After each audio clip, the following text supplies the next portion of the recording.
What's your general attitude on these kind of things? Obviously, they're contractually obligated, but I guess this is the first one in the state.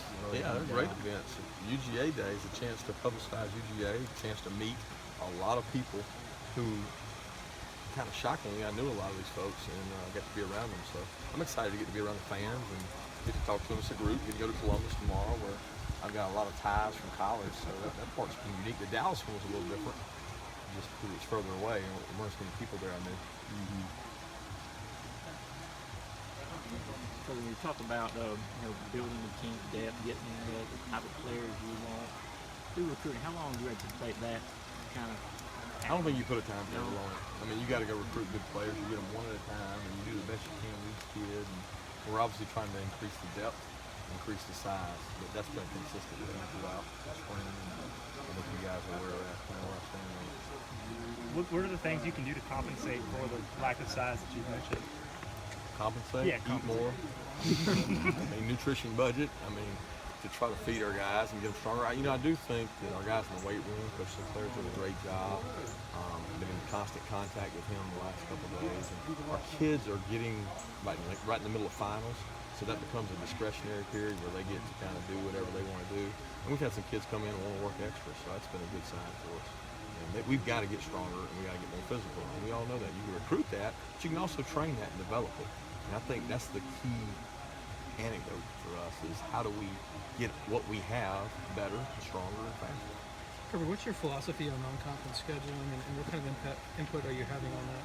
I've had some input with it. We sat down and talked with Greg and talked with Coach Cabby, so it's been really good. And to be honest, we haven't looked way far out. Some of it I inherited, some of it's philosophically. Will it change? Probably not.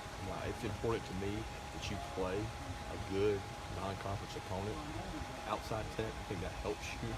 When you get to do that, it helps your program when you open with a really good team.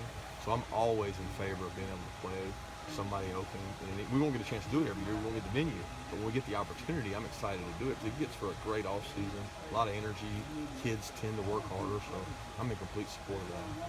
Kind of follow up on that, of course, you open it in the Dome, and I know there's may well be some other things down the road, like I know they play in Dallas, like games like that, something they're attractive. Always open to playing somewhere. I think it's a great opportunity to expose your program, to get publicity, to go recruit outside your footprint. I think those are all great things that you can do for your program. So, and given an opportunity to do that, I think it's a really good thing.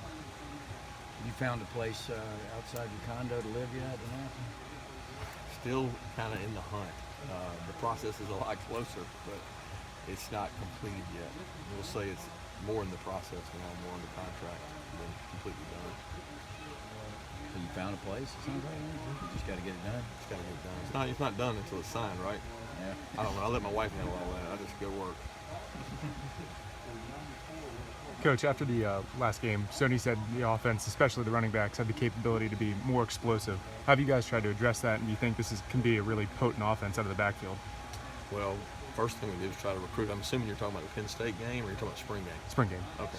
Spring game, that was a practice, by the way. But it was a great atmosphere, first and foremost. But Sony, hopefully, Nick, he's well enough. And obviously Elijah, Tate Crowder, Brennan Douglas coming back. We want to be explosive. We want to have really fast backs. We want to have guys that can do special things. I think Coach Chaney has a lot of experience using guys like that because he's had the power backs, the big, thick guys. Then he's had the really fast, athletic guys. He had a couple guys in Tennessee like that. So we've got to find ways to get our playmakers the ball. It doesn't matter if that playmaker is a receiver, running back, tight end, and those guys fall into that same mold. Sony's one of our most explosive players, so we obviously got to get him the ball. When it comes to these satellite camps, does it make more sense for you guys to, if people are coming into the state, to, like with Michigan, to team up with them? That way you don't necessarily have to go anywhere? Does it make more sense to do that? There's about 15 arguments to that, what you just said. There's an argument that why do one in your state?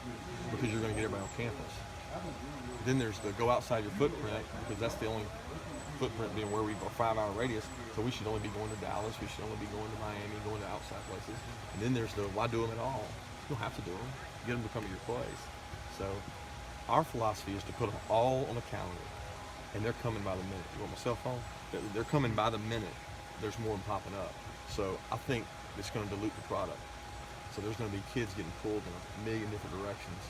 And then you've got to decide as a coach, where do I send my coaches? Where do I send my support staff? Where is it a priority to send them? We only got so many guys that can go out. So where do we send them? And I can't answer that because I don't know where all the events are. So I think the media is really caught up in, where are you going? What's your plans? Where are you going? We don't know yet. They haven't even stopped making them. So we could literally work our window. We have whatever 14-day window that we can do camps.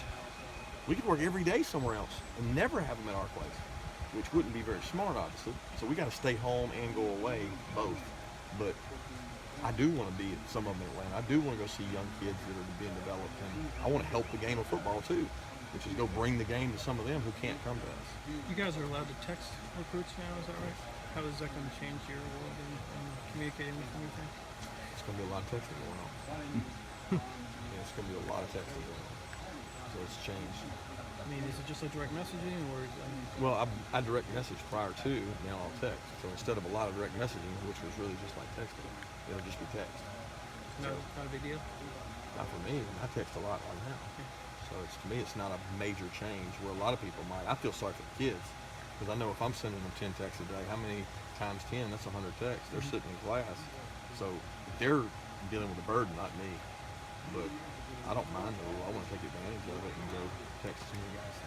Last question. Kirby, in the next couple of weeks, you're going to be kind of welcoming in your freshman class, your first freshman class here. Is there any particular position you're looking at saying we need to get those group of guys in and we need those particular Shoot, we need dudes them right all, now? man. We need them all. I mean, if I had to pick, well, I can't pick one position. I'd say the one position would be D-line because there's, 3 of them coming or something. So, I mean, I think that's the most depth issue with the guys that got injured in the spring, or those guys. Go ahead, Chip. What you got? I was gonna say, are you surprised that you were talking about the satellite camps and the texting, that these rulings are being made? I know it sounded like initially you were kind of against satellite camp. I wouldn't ever say I was for or against. I mean, to me, we try to bond together as an SEC, Yeah. and I think maybe we're aware of what's going to happen, and I think everybody is saying that we're protecting our turf, but we know that everybody's going to have them. Everybody wants one now. So Yeah. every high school wants you to come to their place. So how do you keep everybody happy and go to all of them? Yeah. It's impossible. So they're popping up everywhere, and it's a little bit out of control as far as how many of them there are. So I think that is the dilemma for us as SEC coaches, which we kind of anticipated. But it's not that I'm for them or against them. I'll go to them if we can go to them, but it just creates a lot of where are we going? Where are we sending our people? But coaches in general, the texting and all that stuff, it's just more piled into your backpack, isn't it? That Sure. you got to take care But of. I don't mind that. I just want players. Thanks, Kirby. Thanks, sir.